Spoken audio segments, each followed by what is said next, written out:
Let's see some of the other words. Here we have a sequence of Vayyiqtol, which is the regular narrative sequence in biblical Hebrew. So we have a Vayar ha'am, okay?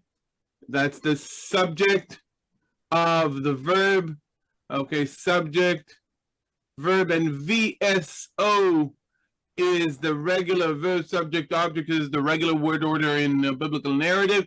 Vayar ha'am, what did the people see? We have a clause.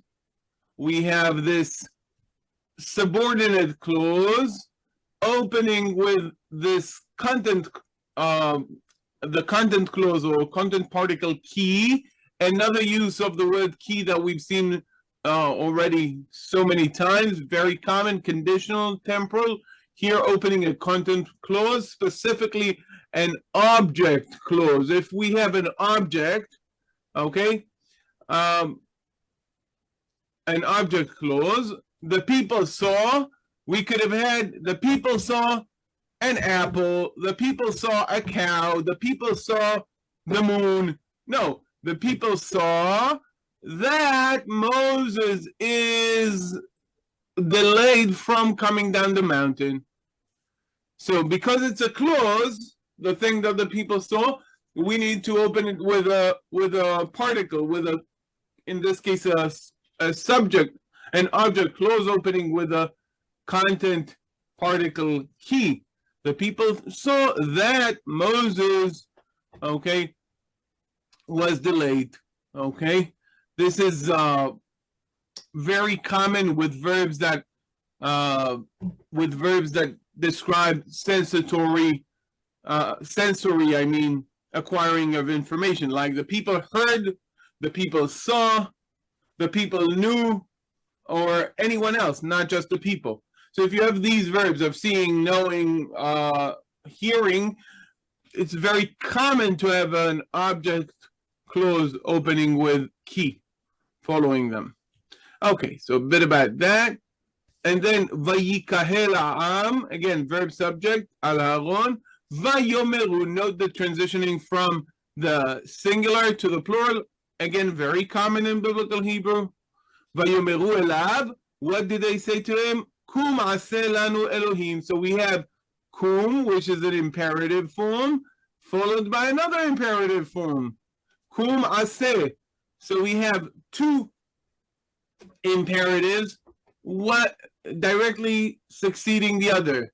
So a sequence of two imperatives, especially when the first one is kum, okay, or other verbs that express movement, is like an interjection. Go ahead, go figure, okay? In English, we do it again. Go do something. When you don't care about go, about the going of it, okay? You care about the second element. Go grab this guy and do this.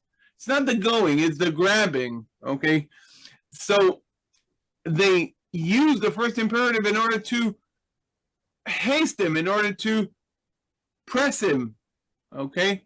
So the first imperative here is used to intensify, to press in a way that is adverbial the second one. Okay? Come on! It's not that you care about the coming. Come on, do it! Okay? The do it is amplified, is stressed by the come on. Or Kum Aseh, get up, do it. So it's not the getting up. Okay? Kum Aseh, sequence of two imperatives, very common. Asher yelechu lefaneinu, again opening, using the relative clause. Asher, the relative pronoun asher. Why? Again, here we have the key expressing the cause. So we had a condition, we had temporal, we had content clause, now a causal conjunction. Because, okay, as in English. Because this guy, Ze Moshe Haish, we already had the word Ze earlier the demonstrative pronoun ze with the Vayitenu, ki ze Moshe Ha'ish, asher, again, relative clause, describing the noun Moshe Ha'ish, that Moses, the guy that brought us up from the land of Egypt. Again, they have Moses in mind as their guy who brought him from Egypt. We don't know what happened to him. Lo yadanu mehayalo. So lo, the first one here, going back to Zohar's question, is the negative particle. We do not know. Okay. Lo yadanu, followed by the katal verb to express the situation that we do not know. In biblical Hebrew, the katal here preceded by the negative, negating the katal verb is presenting the current situation, not, okay, it happened, so we don't know now, okay? Mehaya lo, lo here is the lamed preposition with a third person masculine singular pronominal suffix to him. Sound the same. Sometimes they even kind of interchange between the ketiv and the kereh in biblical Hebrew, but that's they sound the same, very different. So the leadership disappears, and the people are seeking stability in something that is visible, something that is tangible. So the golden calf is their spiritual response, if you will, to the anxiety of losing Moses, to the need of people who are flesh and blood for something that is tangible to represent God. Because it's very, very difficult to live with a God that is completely spiritual. Think about it today with us. We may think that we are sophisticated, that we have more advanced, but we still need the place, the time, the items that ground us to our values. It's not easy, living just a spiritual life. No, we have the synagogue, we have the church. It's not that God is more in the church or more in the masjid or in the synagogue. God is everywhere. Okay, but we need the time, we need the place, we need the people, we need the objects, because we are constrained by those. So is it because of our fallen nature also? I think it's because of our carnal nature, because we are not God. Okay, we are limited, and so we need these elements that are not completely and utterly spiritual, and it's part of our goal. Again, in Judaism, I saw a video of a guy who said, listen, I went to a retreat, like a silent retreat for 10 days with a guru and so forth, and the guru was talking about the evil of this world and how everything physical is eventually bad and so forth and so on. And after 7 days of silence, the guy who was completely, he didn't have a kippah like me, who was an American guy, and he said to the guru, but there must be a way in which, you can take the physical and make it good. And he was completely secular. So it was a 10 days retreat, and after 7 days, he said it to the guru, and the guru says, you're Jewish, right? Are you Jewish? And the guy said, no, I'm not Jewish. And after 3 days, when the retreat finished, he ran and started talking with him. And he said, you're right, I am Jewish. How did you know I'm Jewish? There's nothing Jewish about me. I don't look Jewish. He said, listen, I've been doing it for many years. There are two types of people that fail here. One are people that cannot hold themselves for 10 days and meditate on these things, or that and they have a problem with the way it's done. And the other one are the people that have the problem with the content of what I'm saying.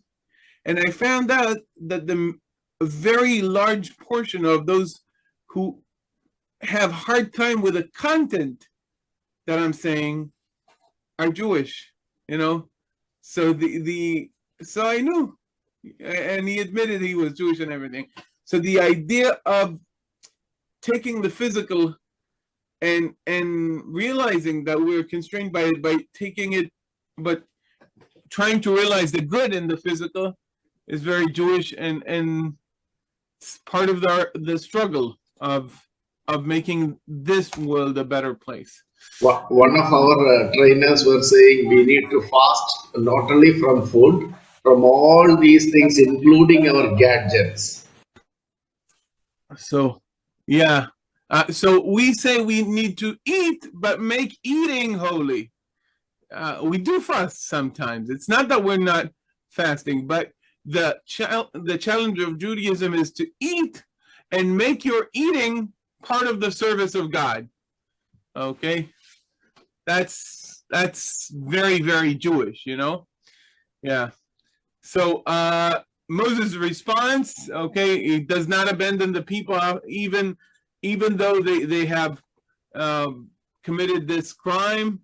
And let's see Moses' response in this verse, guys. Anne, would you like to read? I saw you unmuted. Yeah, sure. Go ahead. Vayiqhal Moshe et pnei Adonai Elohav. Vayomer lama Adonai Yehere apcha pe'amecha. Pe'amecha. Asher hotzeta me'eretz Mitzrayim bekoach gadol u'beyad hazaka. And Moses besought the Lord his God and said, Lord, why do your wrath wax hot against your people? Would that you have brought forth out of the land of Egypt with great power and with a mighty hand. Right. Vayiqhal Moshe et pnei Adonai Elohav. Moses appeals, entreats God. Okay. Moses is sticking to the people, and we've talked about it last week when Moses even says to God, listen, if you're gonna deal away with the people, blot me away from your book. And we've talked about it last week, how Moses is not found in the weekly portion of Tetzaveh because of that. So Vayiqhal Moshe et pnei Adonai Elohav. So we have the Vayiqtol transitioning to the direct speech, exactly as we had before. Vayar ha'am, Vayiqahel, Vayomeru elav, and then transitioning to the second person, as we had before. Vayiqhal Moshe et, definite direct object, pnei Adonai Elohav. Okay, so we have Vayiqhal.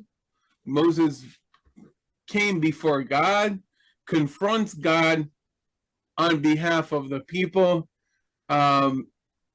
When his leadership is reflected by intercession, you're not, as a leader, you save your power to fight with upper management, not with your subordinates, okay, not with lower ranks, okay?